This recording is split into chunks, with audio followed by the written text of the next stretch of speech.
Kea nixu koa nistu anako ka imoi kimi nitipi kani kwan kitsanam sim khpoa annok sistikoisk. Good day. My name is Tobias Provost, Tobias Provost. I'm from the Piikani Nation in southern Alberta, Treaty 7 area. My Blackfoot name is Immoyikimi, which means grassy water. That was the name of, I took the name of my great-great-grandfather on the maternal side, my mom's side. Immoyikimi is, I think, Immoyikimi. Immoyikimi. Some people, they can't remember my name, so... And they're Blackfoot. Some of them are Blackfoot speakers, eh? So I just tell them, well, just think of Siksikimi, which means black water. That's tea, eh? In Blackfoot, eh? Just think of Siksikimi and then take off the Siksi and put on Immoyikimi. Oh yeah, okay, yeah, we got that. Well, I graduated from university. I have a undergrad in history. I done graduate level work at the University of Lethbridge in geography. I managed our economic development department back home for a number of years. I worked as a policy analyst and writer for the White Bear First Nations in Saskatchewan for a few years after that. And right now, I just do contract work. I do a lot of writing, a lot of policy analysis, and I'm a craftsman. I make crafts, and I sing in powwows, and I do stuff like this. I'm just kind of all over the map, so to speak. Well, I think the important part of what I do is I discuss and I teach about history, the Western history of the history between our people and the dominant society, and our own history, our mythology, so to speak. I'm walking that path now, and I'm learning. I'm learning from our elders, our ceremony people, and I'm gaining that knowledge. And so the things that I do now, it always relates back to that, our identity, our ways, or our place in this society, this world, our rights, our history, our connection to the land, our connection to the natural resources, all those types of things. That's more or less what I do now. My great-grandfather, my late grandfather, he was a treaty researcher all his life, eh? And when I was young, growing up, he would always talk about Section 92, or he would talk about the treaties, or talk about the Rupert's Lands transfer. And I couldn't understand what the hell he was saying. It just went over my head, teenage years. But when I got into my 20s, I went to university and I took this poli-sci class, the intro, and they talked about the division of powers between Section 91 and Section 92. And I was trying to grapple with that. So I went back to my grandfather and I asked him, what's Section 91? What's Section 92? Oh, gee whiz, he just went 1,000 miles an hour. And he told me the exact same thing what the professor at the university would told me. The only difference was that he put the Indian spin on things, the native spin of where we are within that federal structure and provincial structure, where Indigenous people are with our rights and our understandings of ourselves and those types of things. He really encapsulated that. And once he told me that, then a light went off in my head, and then I started to understand what he was talking about and the things that where we are. So in university, I looked at history, and I was the only guy in history, eh? I was the only history major, the only native history major. Everybody was into management, social work, nursing, or teaching, and I was the only oddball in history. And then one time they were kind of making fun of me, eh? And they were saying, gee, what's that guy going to do when he graduates from university? And said, oh, you see those signs along the highway, those history signs? Well, he's going to paint them. Eh? So but I also took like political science because of the political side, understanding mainstream's politics. Then I took archaeology because I wanted to learn about the past from the Western point of view, the past societies and cultures in our territories. And then I took geography because it's about the land. So those were the kind of the four streams that I kind of concentrated in my undergrad. And then when I started my grad, I was really good buddies with my geography prof, and I got in, and he was my thesis coordinator. But I feel like now today those are the things like we don't really talk about them all the time, but sometimes some people will come up, they'll approach me, young people, and they'll ask me questions about, let's say, treaties, or they'll ask me about the duty to consult, or they'll ask me about the whole colonization process that we were subject, or they'll ask me about residential schools. And I'm able to talk about those things because I studied all that, And now today I participate in our Blackfoot ceremonies. I'm part of the Beaver Bundles. I'm joining the Ganatso Mitax, the Brave Dog Society. I dance at the Horns when they have Akokats in the big camp every summer. I dance in Kena and I dance in Siksika. And I try participate like all winter right now. I go on Facebook and I collect blankets. Hudson's Bay blanket. Well, mainly wool blankets, Not too many Pendleton. I collect them, and then in the summer, I give them out. I give them out because blankets are. They're kind of like in our culture, our Blackfoot culture. Blankets are kind of important because they kept warm with them, they slept with them, and so when you get a blanket, sikan, when you get one. Somebody gives you one or you give one, it has a lot of cultural meaning. The thing about like money, I heard this one individual talk about the issue of money in the ceremonies. See, the Blackfoot elders, they never say, "Well, I want this amount of money" or whatever. It's what you give from your heart. And see, money kind of replaced what was used before, because you could use that to go buy food or buy clothes or whatever.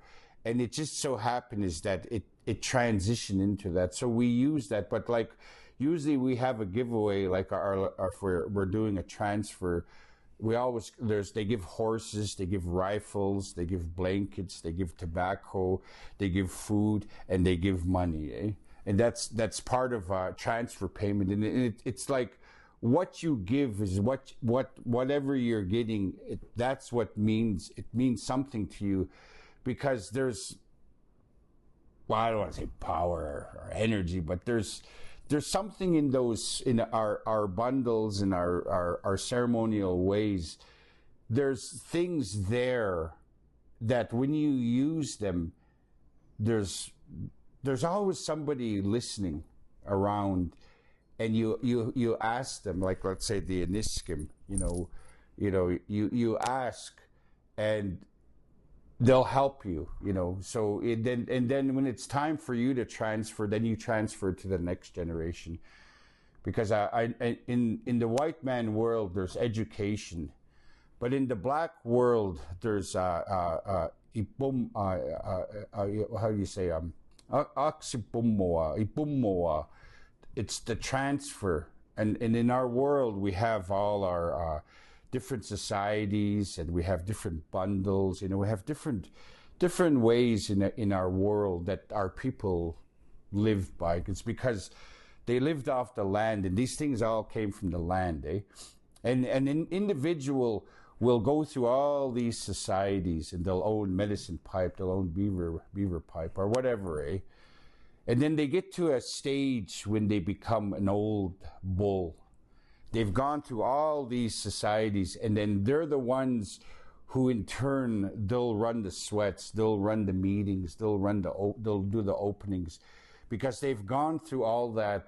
So it was told to me that our transfer way is the same as the white man's education. And this way here, it's these transfers, but all the things that we have in our world, everything comes from the land. It comes from the cosmos, it comes from the land, and it makes us who we are as, for us, Siksikates, the Blackfoot people, Blackfoot Confederacy. Well, that's a kind of a new term. I was told when I was younger that when we referred to ourselves, we called ourselves Nititapi, which means the real people. I went down to Kanawage one time in the 90s, and I danced and I blew a whistle. It's a real good song. So I went and I blew a whistle. And when you blow a whistle, that means the drummers, you're asking them to keep singing. So they asked me to go up there to talk. So I went up there and I talked, and I said, well, we call ourselves Nititapi. And then after that, the real people. And then after that, some of those Mohawk elders came up to me and they're really surprised. They shook my hand. They said, that's what we call ourselves too. So, our way is real strong. But back in the day, we called ourselves Nititapi. But today, everybody's Nititapi. All you who are indigenous, you're all Nititapi. And now we refer to ourselves as Siksikates Itapi, the ones who speak Blackfoot, And then with Siksikates Itapi, there's three of us. There's Siksika, Blackfoot, there's Gana, the Bloods, our many chiefs, and then there's my community, our people, Pikani. And Pikani is an old term. There's different interpretations of the word. One is spotted robes, the other one is far off robe or scabby robe. But anyway, that's kind of kind of in a nutshell with that. So, well, for me, it's helped me stay away from alcohol, drugs since I was 15. I'm 57. I'll be 58 next year. I've been on this road for about 40. Well, since 1979. It's helped me, from committing suicide. And the suicide was rampant in my family. It's helped me identify who I am, who I am as a Pikani person, And it's really beneficial. Like I've started going to our own ceremonies probably about 8 years ago. I used to go to sweats, but they were different, But now I go to our big Kanotsi, the all night ceremonies. I go to Umupistan, the Beaver Bundle. I go to Dinamska. I go to Akokats in the big camp. I participate in our ways, and I'm learning our Blackfoot because the language. Because in our ceremonies, the elders like us to pray out loud. Like growing up, trying to learn the language. I was never taught by my parents, And then I used to hang around with our people, the guys that spoke Blackfoot. And then you try to speak Blackfoot, and people used to laugh. They used to laugh at me, So I had a real phobia about speaking our language, but I wanted to learn. So I learned, But I just never spoke it out in public because I was scared to be laughed at, And one time I went to a horn sweat on the Blood Reserve, They started, and they bring the pipe this way, and then they bring it that way, And I got the pipe. I just prayed, to myself, And then when they brought the pipe back, there was an older guy, and he said in Blackfoot, he said, how come that boy over there, Sakumapi, how come he's not praying out loud, And they didn't say nothing. And then it went this way. Then there was a young boy in probably his early 30s. He just prayed out loud in Blackfoot. And I thought, I bet I speak better Blackfoot than that guy.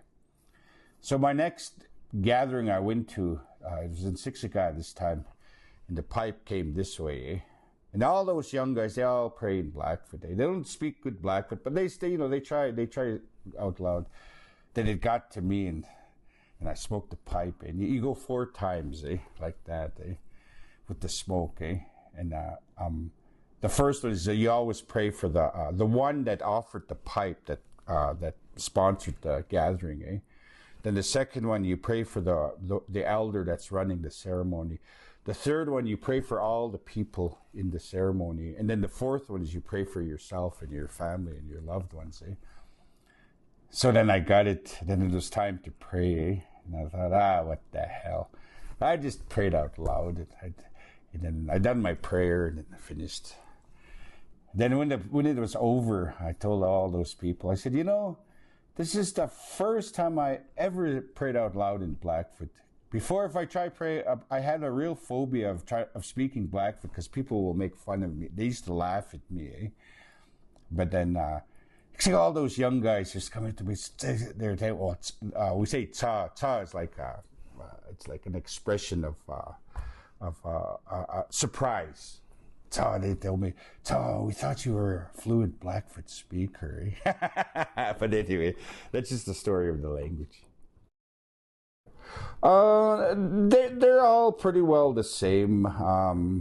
To me, like I go to the big smokes. We have in Blackfoot country, we have them in the winter. But some have the rights to do them in the summer during the day. But you usually do them in the night. Before the sun goes down, you start. And it's all the societies that are there.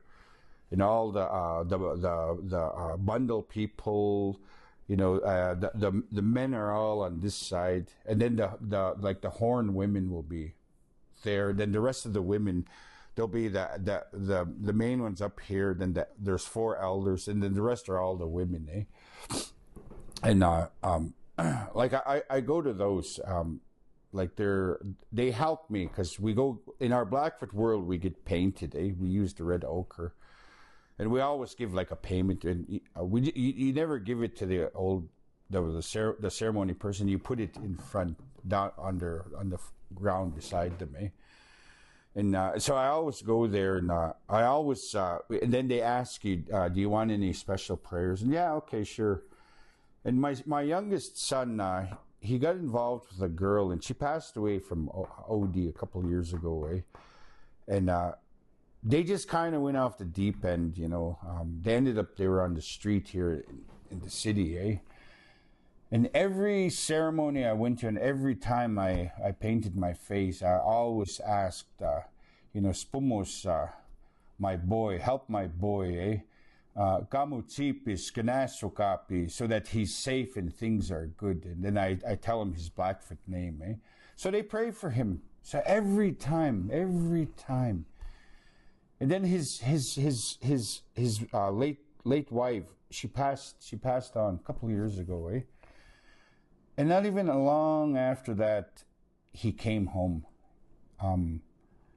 and he smartened up. He quit his drugs, he quit his drinking, he quit his dope smoking, and now he's fully immersed in our ways. He's going to be the leader of our. There's going to be a transfer next month. He's going to be the leader of. Ginatso Mitax, the Brave Dogs, he's getting that transferred to him because they're transferring new members. So he's doing that, and he's part of the Beaver. He's a Ochki the Beaver Society, but the Beaver Bundle, not a society, but it's just the people that belong to a bundle. He's part of that. He's doing really good. Well, he's in Olds. Today is his first day. He's doing heavy equipment, and. He's part of the culture, so so that I'm really happy. All my kids, they're all part of our ways. They go to our ceremonies. They're drug and alcohol free. I'm drug and alcohol free. Since 1979. And I'm learning. I'm learning. Every time I go, I like listening to people pray. Because I always pick up words, and those words stick with me. Then I ask them, what does this mean, And then they tell me, and then I know that word, so I add it to my prayer, and my prayer just keeps getting bigger and bigger. Well, they have stories, and in the Blackfoot world, you gotta kind of have that right to talk about that story. But for me, I was transferred bracelets. 1988. So how many years is that? 30, 34. And around 2017, I went to a beaver opening. I mean, a medicine pipe opening in Siksika. And one near the end, all the former bundle owners, they dance with the pipe, eh? And one of those singers, the guy on this side, he was a former owner, so they said, well, it was his turn to dance. And then all of a sudden, those singers and the main guy looked at me. They said, well, you were transferred bracelets. I said, yeah. So I'll come and sit down, eh? So I went and I sat at the end with that guy, and they sang the song for him, and I sang. I knew the song, eh? And I sang that song, eh? And then later on I told my buddy, I said, gee whiz, it took me 39 years to finally sit down and sing after I was given that right, eh? So that one there, it's the story. There's this man, and he had a real beautiful wife, eh? I forgot his name and the woman's name, but anyway, they were in their lodge, and the thunder came, that we say, Ksistikum, and the thunder really admired his wife. She was real beautiful, eh?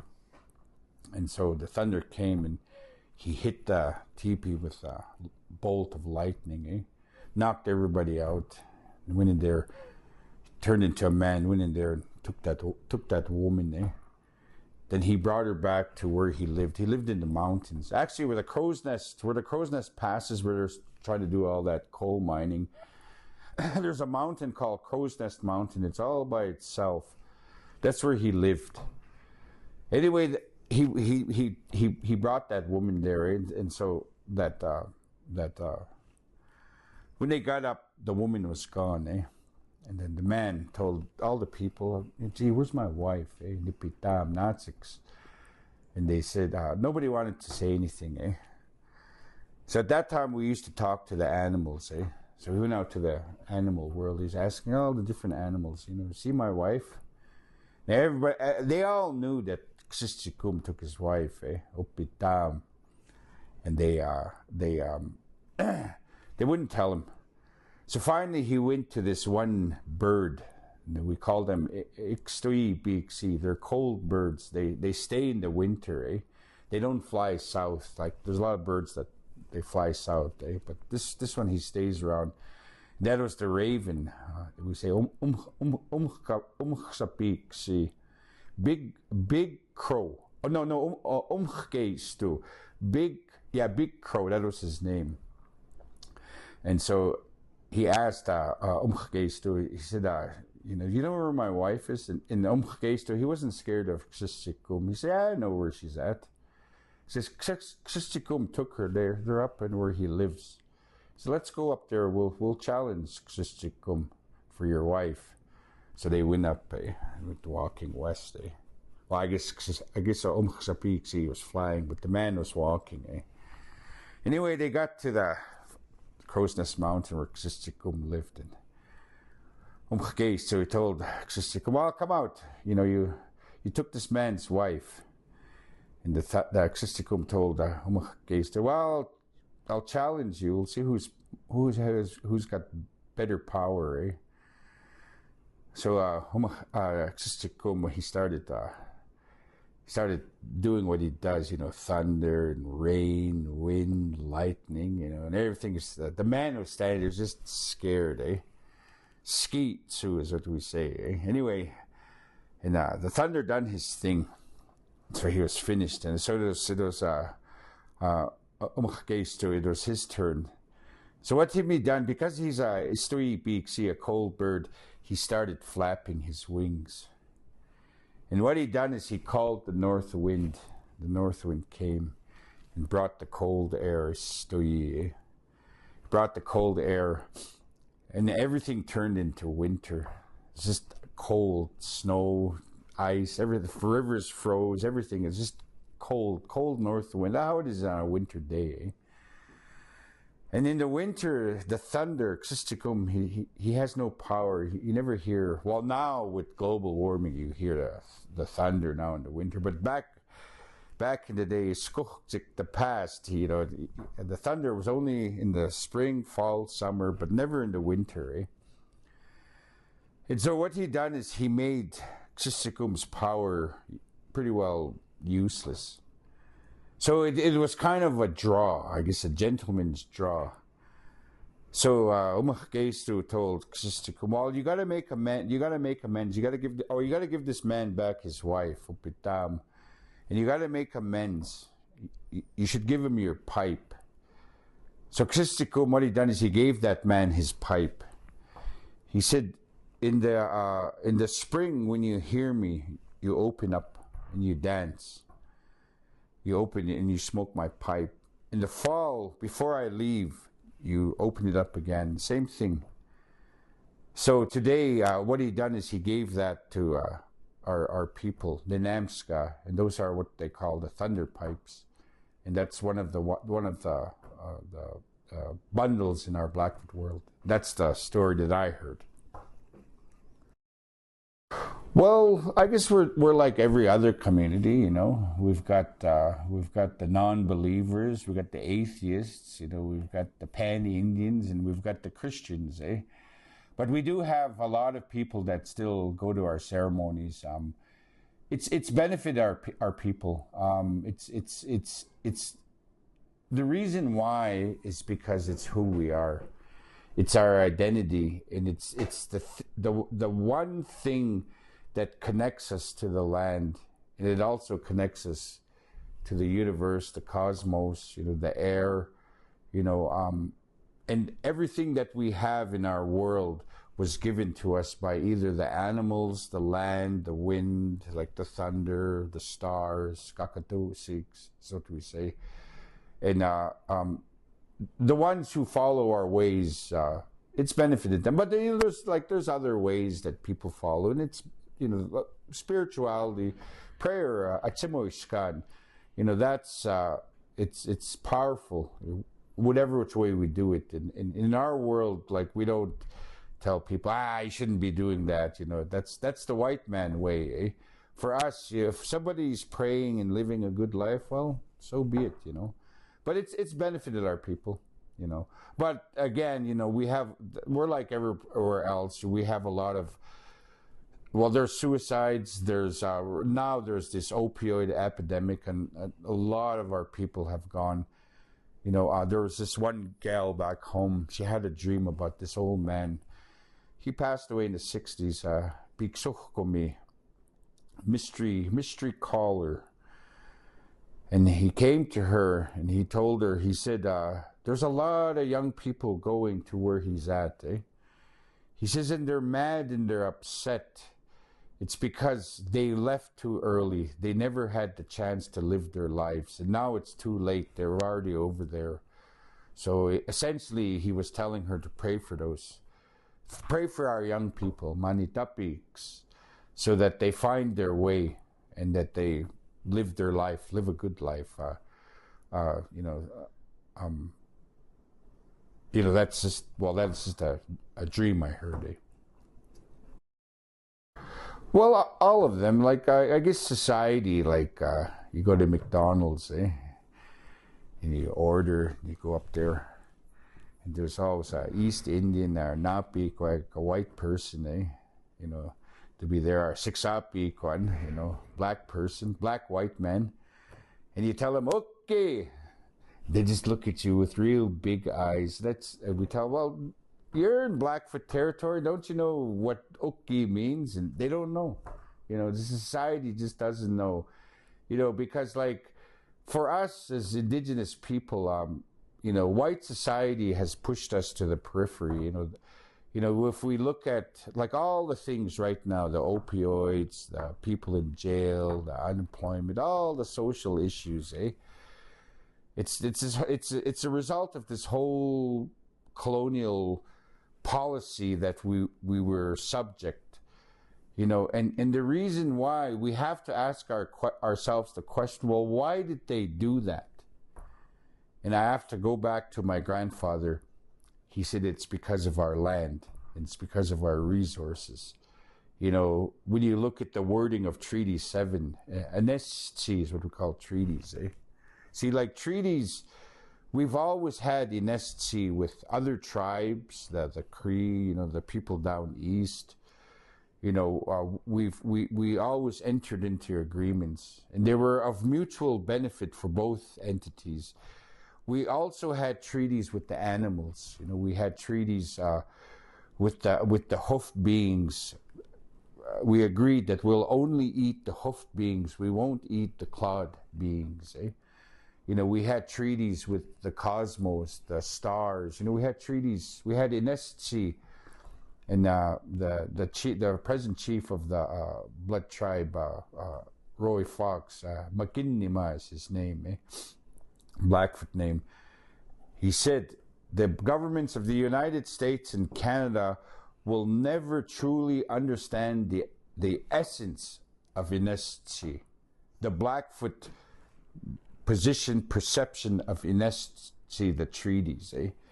So when we look at why we were subject to all this residential schools, alcohol, and then we look at racism, like this weekend, we went to Winnipeg for a powwow, Manitowoc. I went to dance with my boy, and we said we sell crafts. We set up a table, and I have a buddy from Siksika.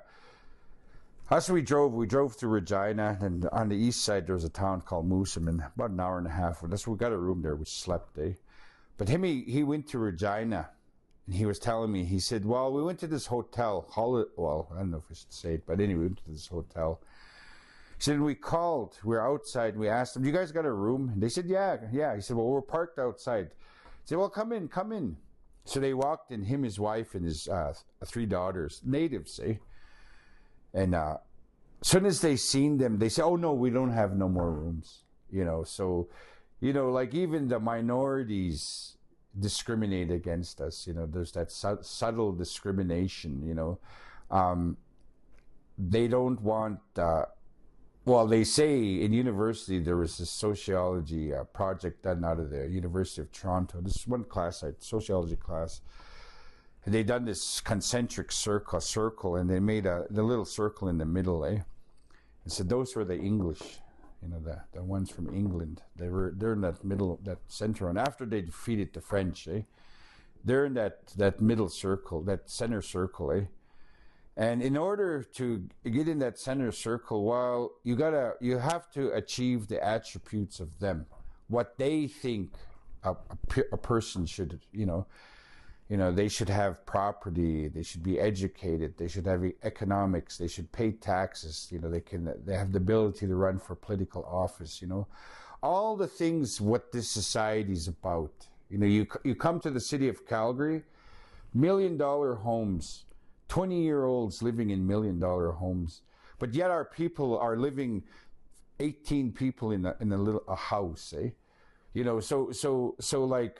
So like going back to the circle, if you achieve those, then you're accepted. You're part of society, So the French, first ones, Then after a while, everybody else, the Germans come over.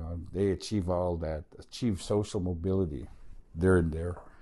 Then you get all the Southern Europeans, Eastern Europeans, the Slavic people. And then you get people from India come and build the railroads. The Chinese come and build the railroads. And then they get businesses. They own property. They pay taxes. And then, boom, they're in that middle one. And then you get all these other ethnic groups all coming in. And then as soon as they achieve all of that, they're all in that middle circle. The only ones that are not there is Nistunnan. Gistunnan, us indigenous people, and we're at the periphery, and we're still at the periphery. They took all our land, all our resources, they subjugated us, they colonized us, and they stigmatized us, and we're still out there. We're out there. But for us, if we ever get into that middle part, we're going to be assimilated. We're going to lose our language. And that's what they tried to do to us, So, going back to that issue, well, they should try learn about us. They should try learn our language. At least, like me, I'll go to the Cree people, and I'll try learn their language, and I'll try talk to them in Cree. And I'll go to the Dakota, the Nakota, the Anishinaabe, I'll try to learn. I say, well, how do you say hello? How do you say good? It tastes good. How do you say this? How do you say that? I'll try to incorporate those words, and then I use them when I talk with them, eh? But these Napikwaks, they don't do that. These other people that come, they don't do that. They don't even know we exist, eh? So, there's a long way to go. But the thing is, we can't force them. They have to do it themselves.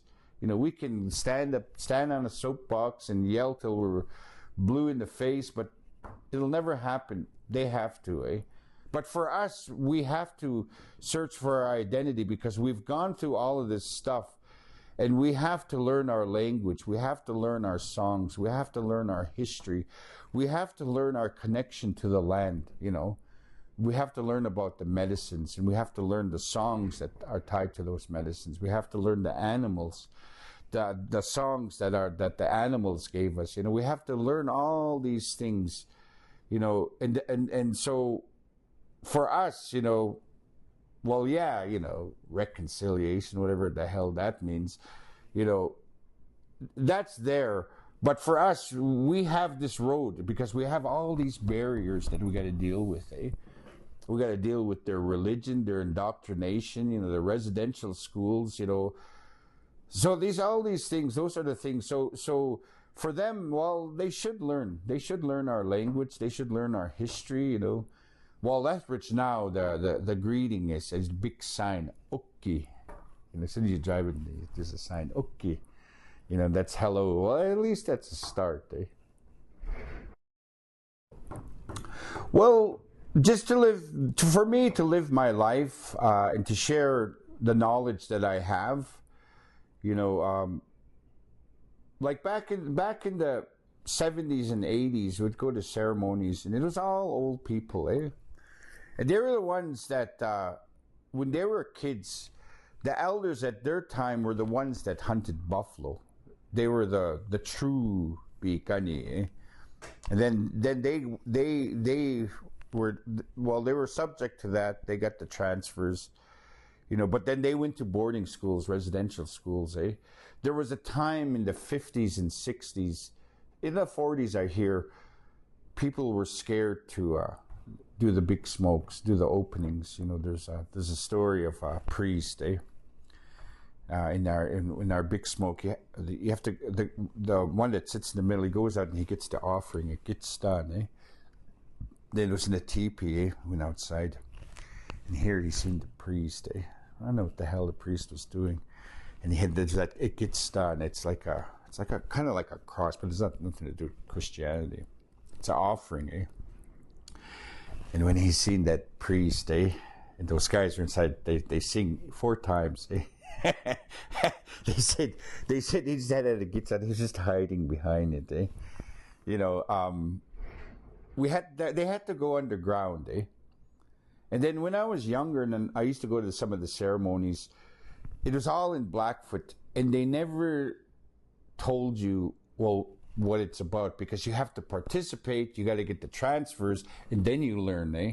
So in the ceremonies, we just sat there. We didn't really know. And the old guys, no young guys sang, just the old guys, and you can't really understand when they sing. But today, it's different. The ones who were young men in the 70s learned from these old guys from that second generation. And the first is the Buffalo guys, and then the residential guys, and then these young guys in the 70s. They're kind of like hippies, eh? And they learned. Now, these guys that learned in the 70s are the elders now. And they speak good English, but they still speak good Blackfoot, eh? And now what they do is in the ceremonies, they teach. And they teach that they'll say words, and what things are, what's happening, eh? Because like in the big smoke, the all night, you do it before the sun, and that it gets done is the prayer. That's the offering to the sun, and you're asking Natusi for whatever you want. Eh? Somebody's sick, or something happening, or something happening with you. Whatever's wrong. Say pumapi, whatever's not right. Eh? you're asking the sun, you're offering and you're asking the sun for help, because we have to ask. So before the sun comes up, the big smoke is supposed to end, and there's the last song. The last song, you're asking the sun to take that offering, and then after that, then whoever offered it, they go and they tie it up someplace that's clean and out of the way. So, you know, like, so our ways today, the elders, they know that the language is going to die, and there's got to be that transition. You know, there was that transition from those Buffalo people to the next generation, and those were the ones when I was a kid in the 70s. Those were the elders, and there was a lot of them, they couldn't speak English, but they're all gone, and they transferred to these other young guys from the 70s who now, 50 years later, are in their 70s and 80s, and now the transfer has to go again. There's got to be that transfer, because these guys are all going to be gone within the next 20 years, 25 years. So that knowledge and those transfers, they have to occur, and they are occurring, because the younger generation is hungry for this. They're hungry for their identity. It makes us who we are. We don't follow Sioux, we don't follow Cree, we don't follow, this is our way. 68 tapi. The story of, I brought this in Niskamin, Buffalo Stone, and it was given to me actually by a Cree, but he found it in Blackfoot country. And the story is, the people were hungry. There's no buffalo, and there was this one woman, brown weasel woman. She went out to get water, get some wood. She left the camp, She heard this singing. Then she's kind of looking around. You know, nobody around, And all of a sudden, she looked on the ground, and there was some buffalo hair. There was one of these. Iniskim was on that. He was on that hair, and he was singing a song to her. And he told her, he said, well, pick me up, bring me back to your camp, and I'll teach you guys how to call the buffalo. So she took him. She went back to the camp, and she told the people, and they got a ceremony. And they started singing these songs that he was singing. There's 16 of them. And what they done is they called the buffalo, And then the people all, you know, they had food, they had shelter, tools. And since that day, us Blackfoots, we always wear our niskims, And what they represent is good luck, stawapsi. And they represent, you know, the things so that we always have food. We always have, you know, we always have the things we need for survival. Like today, we live in a different world from back then. But we have these songs, and the songs are transferred to us. I know a couple of them, but I don't know the other 14. I guess I have to work at it. But that's our way. And like when we go to ceremonies, we wear our blankets, we put our moccasins on, and we have bowls, wooden bowls. And I asked one guy back home. I said, "So how come we? Why do we bring bowls?" He said, what that represents is all our ceremonies, we always eat, We always have food. Somebody will sponsor the food, You know, and by sponsoring the food, you're asking for prayers. Maybe somebody's ill or whatever, Trouble with the law or whatever. Something's sepumapi, not right, So they ask for prayer. So in the gathering, whatever it may be, the one who's running it, they'll announce what that's for, and they'll announce prayers, and they'll say the names of the individuals, the Blackfoot names. So when everybody prays with the berries, they all say a prayer for that individual, because prayers are strong. That's our ways is prayers, And so, anyway, so the bowl, what that represents is so that we always have food. We always have sustenance. So that's why we always bring our bowls. We always bring bowls to the. I remember one time when I got transferred to sing Medicine Pipe, got painted today. And the guy that told me to go out, he told me, well, I'll bring moccasins and bring a blanket and bring a bowl, eh? And I had a power dance. I brought my power moccasins. I brought just a regular blanket, and then I just brought a little a margarine container. Eh? I didn't know. And here I looked around. Everybody had big wooden bowl, real nice wooden. Me, I just had a little margarine container. So now when I go to like secondhand stores, or you go I don't really go, but sometimes I'll go to yard sales. The things that I look for is I always look for wooden bowls. I always look for blankets, eh? Because what I do is I get them, and then there's always somebody new that's coming that doesn't have a blanket, doesn't have a bowl, and I give it to them. Here, walk your path, eh? This is what you're gonna when you start walking our road. You need your bowl, you need your blanket, and you need your moccasins. Oh yeah, I have. I belong to few beaver bundles back home, eh? And I got this whistle transferred, eagle bone whistle, eh? And my son and his buddy, they had a Niskim sweat, eh? So I have some other Niskims in my whistle. We put them on top of the sweat, eh? They kind of like a blessing, eh? So anyway, I put them there, and then I went back to the vehicle, got ready, and then I just took my whistle and I put it on my rearview mirror, eh? And that Friday we went up to her res up north, drift pile, eh? And on Sunday we were getting ready for grand entry. I was fixing my outfit, and I was standing by my vehicle. Next thing, this guy from Hobima came up to me. He told me, "Did you bring your whistle?" And I looked in the rearview mirror, and my whistle was there. But I told him, yeah. But I was going to tell him, but we don't use it for powwow. It's only for ceremony. It's a beaver whistle. And then, just when I said yeah, and I looked back at him, here he just had a tobacco in front of me, eh? And in our way, well, when somebody offers you tobacco, you can't really. Well, some guys refuse, but at that moment, you're in that position. So I thought, oh shoot, I took his tobacco away. He said, well, we want you to blow your whistle for this one individual. He got diagnosed with cancer, eh? And we'll come back, we'll tell you what time and where and how, all the logistics, so to speak. So, all right. So anyway, I got ready. I put my whistle on my outfit and went in grand entry. And then, anyway, but he left, then he came back.